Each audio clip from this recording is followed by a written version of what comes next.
Marcus Stevens. I'm one of the neurosurgeons here, and I was asked to,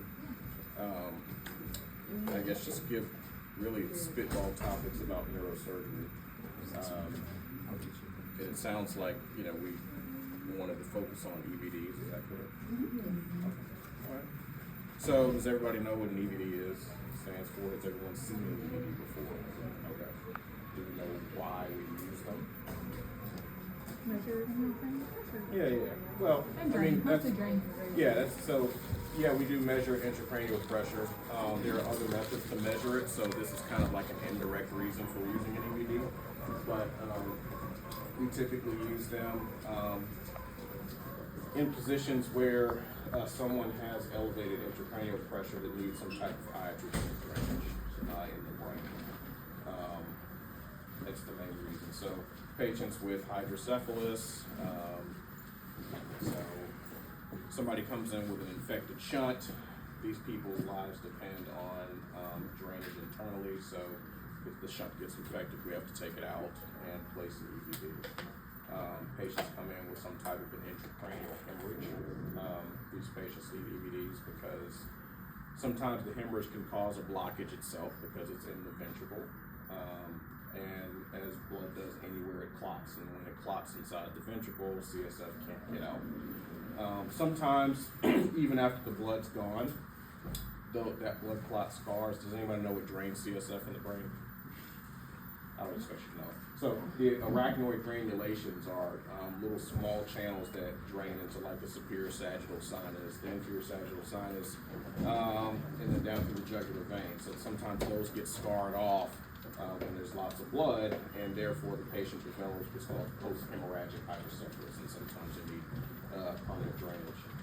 Other reasons, which I think we've seen a few times here before, are tumors.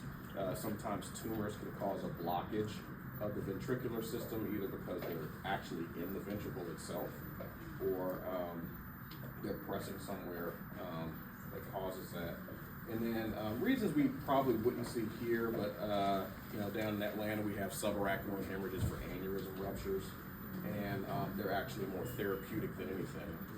It's not because they are causing hydrocephalus, but it's because we have to evacuate the blood to prevent risk of what's called vasospasm. So anyway, those are the main reasons to place an EVD. We keep our EVD supplies in these carts here at Piedmont Fayette, and then also down in the ER. Surgeons here place them, the neurosurgeons here place them. So basics about that, there's two parts to it. There's a proximal catheter, which is this thing that we place. So have any of you all seen us place these here? Has everyone seen us place one? Yes. So, from our standpoint, we drill a hole in the head. The classic teaching is at a place called Coker's Point, Kocher. We'll shave the head, make a small little incision there, drill it, and then we use some kind of landmarks to approximate where the lateral ventricle is and the third ventricle pocket. So the part that I guess you all are probably concerned with is, setup and maybe reading these things. So they're going to come in the portion that you all usually have set up, preferably before we get here. I try to do a good job of calling ahead of time somebody to say, hey, I'm coming into place an EVD, so it's nice to have this set up. Obviously, you can't level it unless it's all connected in a unified system, but we can have it set up and hanging so that it's ready to go. So, anyhow, it's going to come in this box and then in this little Integra package here. And, these things are, I've, seen so many different EVD systems, but, they're relatively all the same. Integra is kind of the model that most hospitals use. So what you're going to do is take everything kind of out of the package. The portions that are sterile are going to be here. Okay, so actually you may want to wait on that part. But anyhow, what we can start with is hanging this bad boy. All right. So we know a patient's ear is not going to be all the way down here, right? I'm short, but I'm not that short, so I'm not going to be doing this, right? So you want to, raise this up such that it's roughly at the level of a patient's tragus, which is this part of the ear. And it's not the tragus that we're looking at, but the internal auditory canal, which is the, it's 6:30 in the morning, I'm struggling, there we go. So, and then these rubber bands,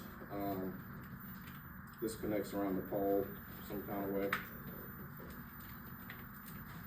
Yep, that connects around the pole some kind of way. Like that. And you squeeze this to get this around the pole. Okay. Learn as we go, right? Part you guys do. On the flat. Alright. There we go. Alright, so now that's hooked up there. Got our patient here. Say the patient's already laying here, so we're looking roughly at the. There we go. The 0 we want roughly at the level of the external auditory canal there. Does anybody know the importance of the EAC? Like why we measure the EAC? So that's the approximate location of the third ventricle. The third ventricle is kind of the point at which in physics, which we say is zero pressure. So that's why we zero it at the EACs, because that's the kind of Y coordinate for where the third ventricle is. So your surgeon's already got this in. The first step is going to be to pass this. At this point, you can take it out of the plastic. Put your gloves on. And prior to we do this, we want to prime the EVD. So prior to doing all this kind of stuff, we want to prime the EVD. Priming, just like an anesthesiologist do an A-line, you need to fill the chamber with fluid, because if there's air in this, then this is pointless to read, right? So what we're going to do is take a saline flush, and all right, you guys prime from here? No, it's another piece. There's another piece that needs to be connected. To the side, so. Where's the? It's in the drawer. No, that's not it. I need an actual like little A-line use.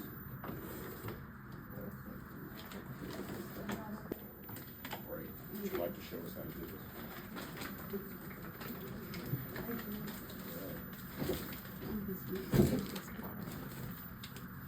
Yeah.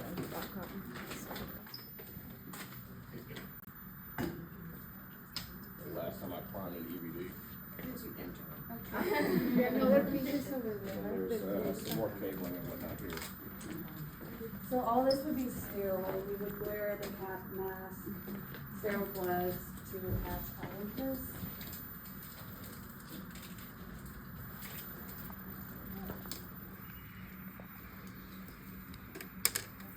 Oh, please don't. I don't have anything. I don't want to be.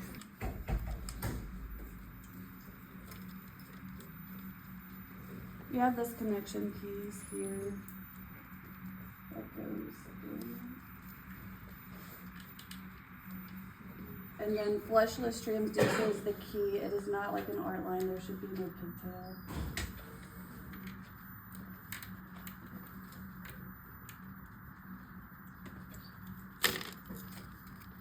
We use sterile fleshes to prime this. You want to use one? They're only in the neuro parts and in the backs of iron.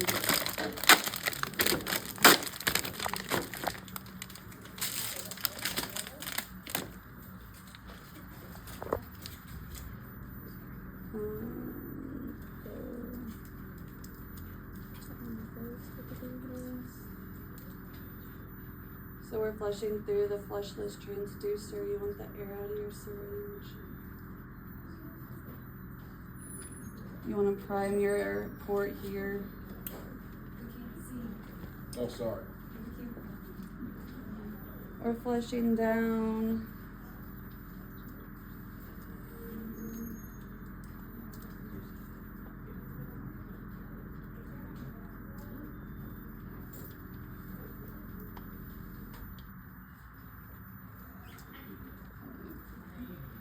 I use one syringe to flush down and then another one to flush up.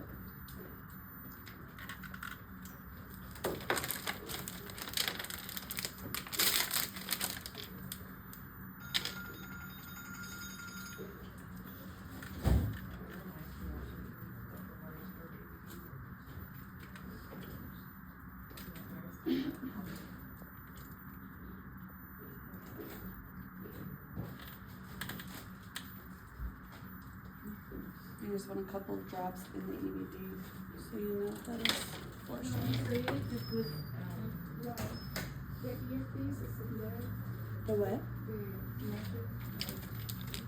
Is that what you mean? This comes in the kit too. OR likes to throw these away, which is a really big hassle to try to May I level have up your without attention, this. please? Will the owner of a white Toyota RAV4, Georgia But tag there's a spot here to plug DQT this in. Never 3817, knew that was for. I parked was throwing at the away. east entrance. Please report to your vehicle immediately. Thank Yeah. you. It's not the or, it's usually us that throws them away because we're scrubbed in.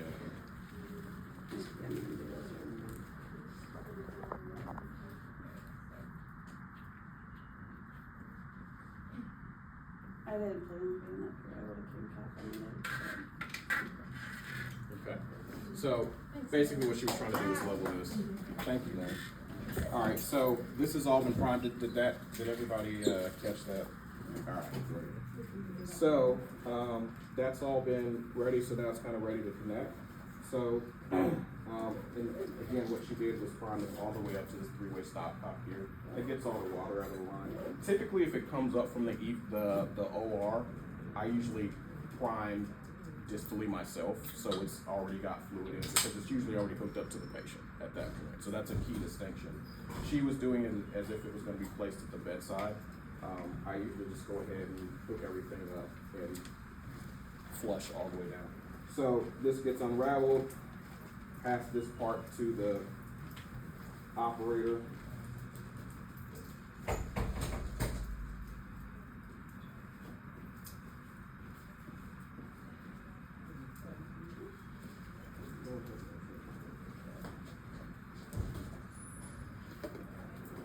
There we go.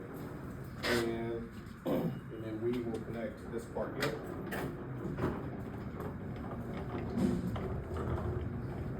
Very important. I don't think you're going to offend any surgeon, but if they don't put a suture around this, just kindly ask them to. The reason for that is patients get rowdy, and if there's no suture around that, that pops off, and then you call us at 2 a.m. in the morning because they've broken the EVD. Okay, so I usually just put a suture around this. So if you see somebody and they just kindly ask them to, and I don't think they'll do it. So that's the basics of EVD setup. I do want to make sure we go over things like ICP and the basic physics of what we're reading. So we've got, as far as intracranial pressure goes, everyone in this room's intracranial pressure right now is probably somewhere in between 25 and 30, okay? We're alive, we're healthy, we're breathing. The biggest thing to be concerned about with an EVD is you see skyrocketed ICPs. So the first thing you want to check and think about, right, because this is a cerebral type thing. If the patient's talking to you like me and their ICP is 75, do we think that that's real? No, right? So before we call, our APP or whoever, our charge nurse, let's think about this. The patient's talking to you with an ICP of 75. That's not real. So the first thing you always want to do is make sure it gets level, okay? Because if, let's say, maybe you sat the patient up to give them some meds and their head is all the way, no, their head is, I don't know, somewhere below this drain, the ICP is gonna read high. Whereas, let's say it drops down to -5 or something like that, I don't know. That's because the head is well above this, okay? So those are easy things to check just to make sure. The second thing is there some kind of air or something like that in the line, right? So, I don't know what the rules are. Are you all allowed to flush anything distal, or is that like a, okay, gotcha. So, are the mid-levels doing that or no? I don't remember what the rules are. Okay, so, all right. There shouldn't be any air in the line, but, you know, those are, things to look for that may mess with our ICP. Is everything connected correctly? Do you have a huge plot sitting here? So these are basic things to look at, right? So let's just say we check all that stuff and maybe the patient's not doing so great and this is real, okay? Things to do like immediately, because if someone's ICP is really high, you're not gonna see in 75 ICP that's real. That patient's long gone. But anyhow, let's say it's up to 35, 40, okay? The first thing you wanna do is go ahead and try to, you know, let's elevate the head of the bed, right? That's the number one thing in neurosurgery. We have this thing called boot camp for interns when we start residency. It's the first thing you learn, right? So before you call anybody, let's do the basic things to get this patient, you know, optimized. Let's raise the head of the bed, okay? If the patient's intubated, right? And RT is available, we can probably do what? Hyperventilate, right? Because what's one driver of, yep, CO2, I heard it, right? So when we blow off CO2, we vasoconstrict the arteries in the brain, and according to the Monroe-Kelly doctrine, right, you've got three things in the head: brain, blood, and spinal fluid. So if we reduce the amount of blood in there, then we can lower the ICP. So you've called us, let's say there's a clot in the drain or something like that, or, you know, then we're gonna flush the drain, see if that works. Usually if the ICP is still elevated, we don't have a great exam, we're probably gonna go to CT, okay? And we'll check on things and kind of troubleshoot from there. Any questions about anything I didn't talk about as far as ICP concerned? Okay. What else with EVDs do we have, like major? Orders. Settings and orders. Okay. So I personally usually like millimeters of mercury. Centimeters of water. It's gonna, so the setting is gonna depend on what's going on. Usually a nice ballpark, I'll put an ICP, a setting at about 10 centimeters of water. Everybody's different. It really just depends on the pathology. Don't try to make sense of this. We're spitballing numbers in our head. There's no like textbook that's gonna tell you what to set in EVD, so just ask us. I try my best to just put them in the second I finish and leave, or I may go downstairs and dictate and put the orders in, but every surgeon should definitely, you know, put your orders in before they go on to the next thing. Is there a specific question about orders you have? Yeah, all that should be in there. So again, It should be in there, but for most cases, is it at 30 degrees? Or is there ever gonna be, it's never flat?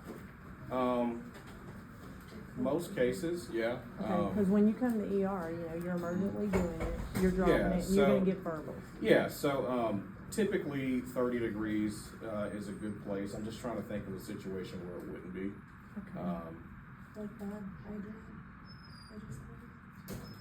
not hydrocephalus. Not necessarily. Pneumocephalus. Yeah, so pneumocephalus is a weird case. We typically wouldn't have an EVD in there for that.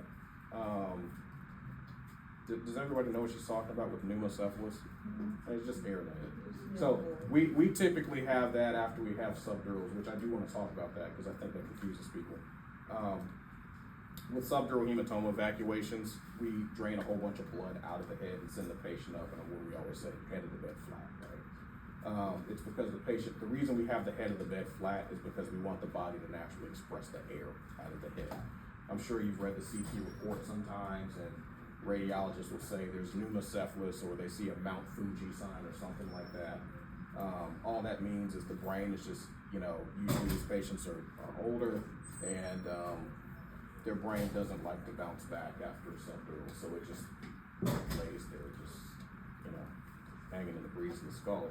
And so we want to get all that air out, and so that's why we lay the head of the bed flat, because that allows the brain, the pressure in the brain to kind of increase, because right now it's negative, and it allows that air to express itself. What was I talking about? Head of the bed, right? Is that okay? Yeah. So typically, the standard teaching is 30 degrees, 30 to 45 degrees.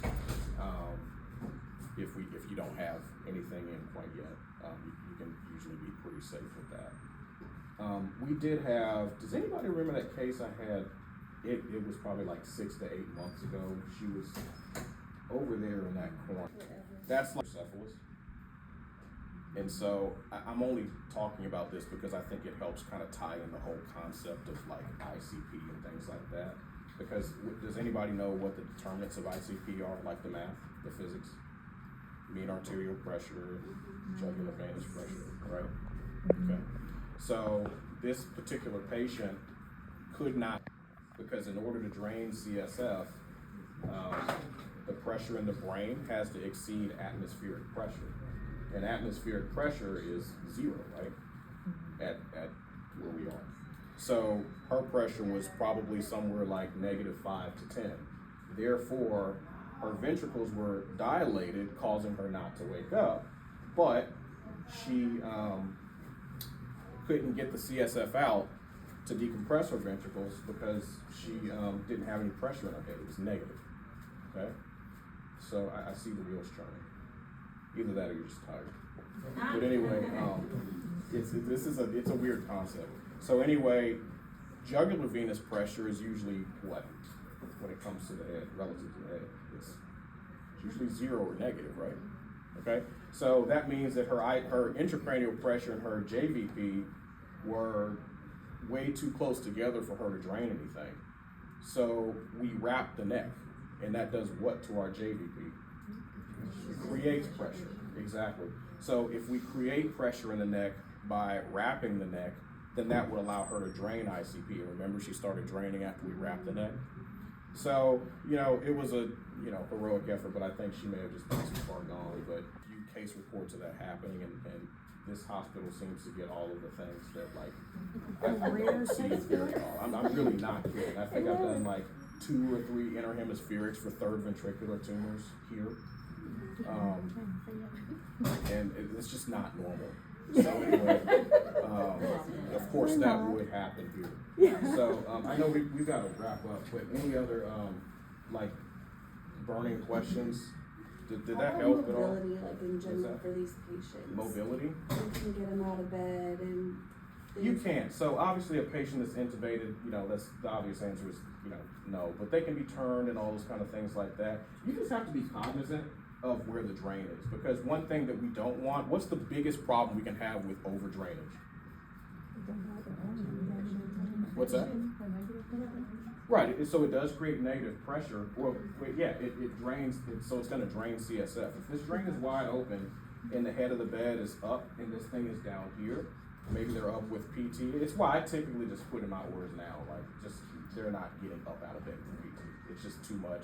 Somebody will forget to clamp the drain, and 50 cc's of CSF. So the worst complication and the reason why we tend to not freak out, but just it's not good, you can cause a subdural. So if too much CSF drains out of the head very quickly, especially in a patient that has a brain that's not as robust, that brain is gonna sag. And so the basic pathophysiology of a subdural hematoma, especially in an older person, is spontaneous. We all have bridging veins that connect from our brain to our superior sagittal sinus. So what happens is the brain starts to sag because the CSF is going down. That vein also those veins start to sag too, and they tear. And so you can cause a subdural. Like the other place this happens to is in like hydrocephalic babies. As a third-year resident, I caused one by draining too much CSF. And baby just had a massive subdural, but the kid was okay. So that's why we don't like over drainage, because the worst thing is that it can cause a subdural hematoma, and that can be life-threatening. Were you? That's a question. We usually get a lot of blood clots in the line, so we need to call you and you need to come over here and take several hours because you are in surgery. How we gonna do this flushing? So, good question.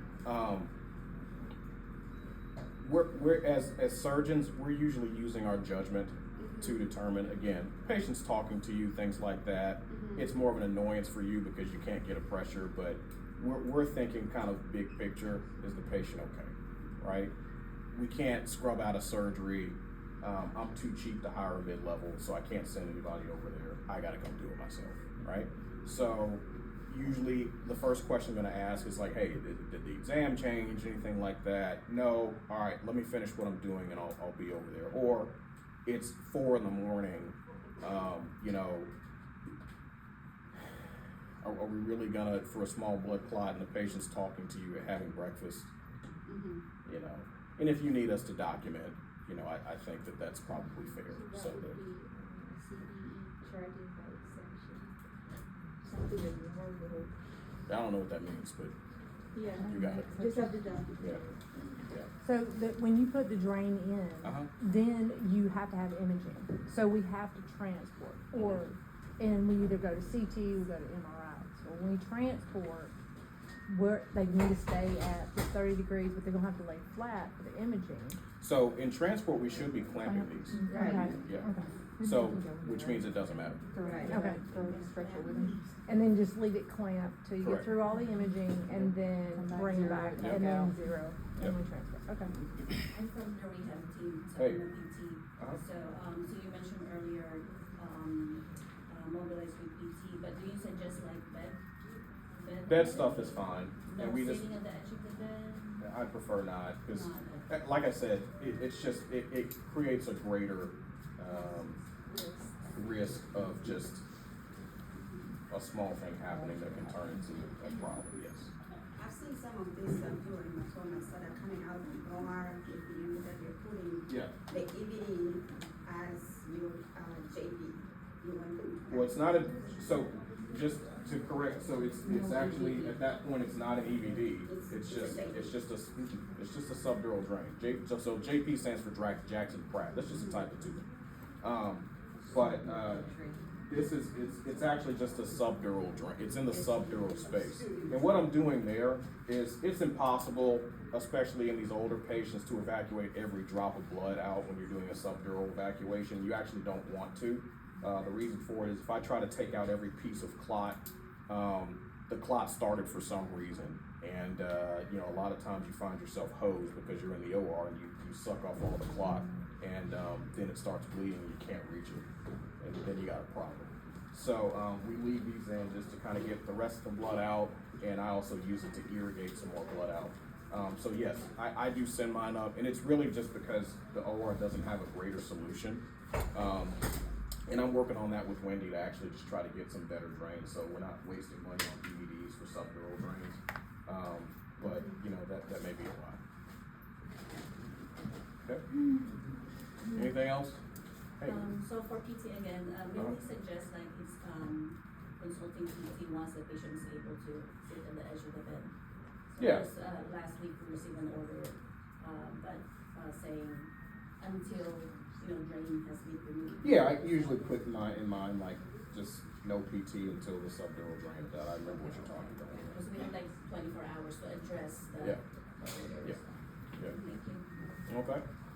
On the subdural, I didn't hear the beginning of Pat's question, but on the subdural, just like on, if it's a true EVD, there's a certain amount of that fluid that we want out before it becomes dangerous and Yeah. at risk. Yeah. But when it's used as that, just a kind of JP. Oh, we So- strain it. Yeah. So yeah, I was like, Yeah. the last one I had, it was kind of like, man, I'm getting out a lot. Yeah. At any point, is there a concerning number? Because the day that I had, we kind of stopped with the bloody output, and it was kind of more going into that serious output. Yeah, that's just usually the time it's like, all right, the patient's just making CSF and now it's just draining it. So is there any alarming amount? I guess that was what everybody was confused about. We're kind of like, man, I was thinking, at what point do we need to call? No, because the brain's already sagged, right? That's why the drain's even fitting in there. And it's just draining spinal fluid outside of the ventricular system. So this is just CSF that's just sitting on top of the brain and it's coming out. So from a physiologic standpoint, nothing's really happening. It's just circulating CSF that's just kind of coming out. It's like sweating, right? So that's why we're not too particularly concerned with, you know, anything coming out, because it's not in the ventricle. It's not causing the brain to do this. It's just sitting out on the outside of the brain, and it's just draining. So, and usually at that point, that's usually when we just take it out, because there's no more blood, or the blood's burden is decreased enough, and you can just stop draining. But that's why we see it to just not here, because it's just sitting on top of the brain. Yeah, so the subdurals have no alarming amount. Okay. Now, if you get brand new, like, I don't know, bright red blood that just starts pouring out after it's been quiet and, you know, it's been cleared, that might be a problem. But, Yeah, changes from serous to bloody. yeah, that might be a small problem. But other than that, anything else? Do we have any spine questions? I know we rarely get spine up here, but usually if you do, it's something, anything? No? Okay. Brain tumor questions? The only other thing, I am working on kind of furthering our brain tumor program here with awake craniotomies, and also glialin, or 5-aminolevulinic acid. So those patients will require special precautions, which we can talk about later, but it's basically a blue light that I use under the microscope to take out glioblastoma. Those patients have to be in complete darkness for 24 hours. And so that'll be coming hopefully before the end of the year. Has anybody seen that? Glialin? No? Okay. But yeah, that'll be coming here. For the spine, other than the no VLT precaution, do you have other specific? Yeah, but it's gonna depend on the pathology. We're not doing a ton of spinal cord injury because this is not a trauma hospital. But usually if something's unstable, we're gonna have the patient flat, but I mean, that's gonna be a rare occasion. All right. All right. Any